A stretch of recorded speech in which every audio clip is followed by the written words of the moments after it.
Wanangu wa Simba, juzi tumeshinda mechi yetu na JKT Tanzania 2-1. Kituo kinachofuata ni CAF Champions League. Mechi ya kwanza tunaanzia nyumbani, tunacheza Benjamin Mkapa. Ila wanangu wa Arsenal, bado tunaongoza ligi. Juzi tumecheza mechi yetu na Sunderland, tumetoa sare ya goli 2-2 na tunaongoza ligi bado. Kwa kituo kinachofuata ni UEFA Champions League.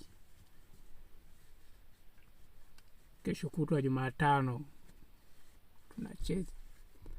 Kwa hiyo ni nguvu moja, Simba nguvu moja.